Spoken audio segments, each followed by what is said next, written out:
آپ دیکھیں سرکار غوث پاک رضی اللہ تعالیٰ عنہ کی والدہ ماجدہ، اللہ اکبر، یہ بیان کرتے میری آنکھیں بھیگ جاتی ہیں۔ میں نے اس کو کئی مرتبہ بیان کیا، توجہ سے سن لیں۔ ہم غوث پاک کی کرامتیں بہت بیان کرتے ہیں نا، ان کے نیاز فاتحہ 11ویں اسی میں لگ گئے، لیکن دیکھیں ان کی ماں، غوث پاک اپنی ماں کے اکلوتے بیٹے تھے، ماں بیوہ تھی، ان کے شوہر کا انتقال ہو چکا تھا۔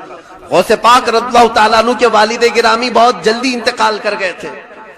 سیدنا غوث پاک عبد القادر جیلانی رضی اللہ تعالیٰ عنہ کی عمر ابھی بچپن کی ہے، تبھی ماں نے اپنے سے دور کر دیا، کہا بیٹا جاؤ بغداد پڑھنے کے لیے۔ جیلان ایران میں آتا ہے آج بھی۔ جیلان سے غوث پاک پیدل چلتے ہوئے بغداد گئے۔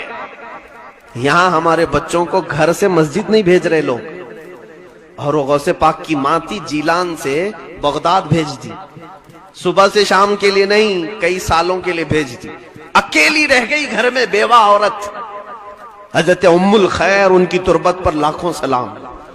غوث پاک کی ماں کے نام سے میں نے ابھی ایک لڑکیوں کا مدرسہ قائم کیا ہے، جامعہ ام الخیر۔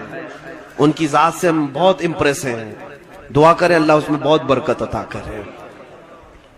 ماں کی تربیت تو دیکھیں آپ اپنے بچے کے لیے، غوث پاک کو بھیج دیا، 7 سال ہو گئے غوث پاک واپس نہیں آئے، ایک دن بھی نہیں۔ یہاں چھٹیوں کے لیے بچے لڑتے بھڑتے رہتے ہیں، کتنے 6-7 سال کے بعد ایک تاجر جیلان سے بغداد گیا، اس نے پہچان لیا، عبد القادر تم اتنے بڑے ہو گئے، میں جیلان کا رہنے والا ہوں، لیکن بیٹا عبد القادر تمہاری ماں کا کچھ عطا پتہ ہی نہیں، خبر ہی نہیں وہ کیا کھاتی ہے کیا پیتی ہے، کیونکہ اتنا پردہ کرتی تھی کہ پڑوس والے بھی نہیں دیکھتے تھے غوث پاک کی ماں۔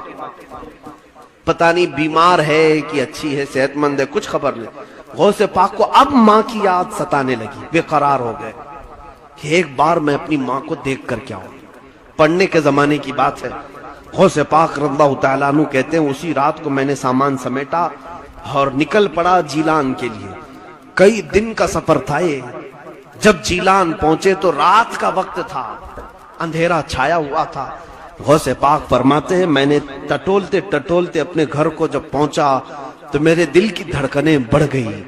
جو 7 سال کے بعد اپنے وطن میں آیا ہو، اس کو اپنے گاؤں میں پہنچنے کی خوشی کتنی ہوتی ہے۔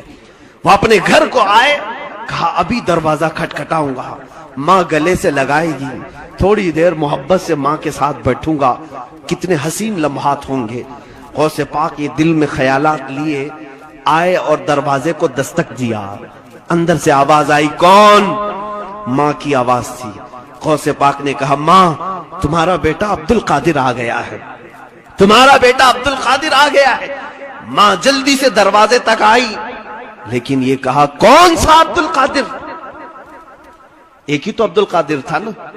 ماں اندر سے پوچھتی ہے کون سا عبد القادر؟ غوث پاک نے کہا ماں تمہارا بیٹا عبد القادر۔ ماں نے کہا بیٹا یہ بتا تعلیم مکمل کر کے آیا ہے یا آدھی چھوڑ کے آیا؟ دروازہ کھولا نہیں ابھی، اندر سے ہی پوچھ رہی ہے تعلیم پوری ہو گئی یا ادھوری چھوڑ کر کے آئے ہو؟ غوث پاک نے فرمایا ماں ابھی اور 2 سال باقی ہیں۔ کہا پھر کیوں آئے؟ کہا تمہاری یاد بہت ستا رہی تھی، سوچا ایک آدھ دن ملاقات کر کے پھر واپس چلا جاؤں گا۔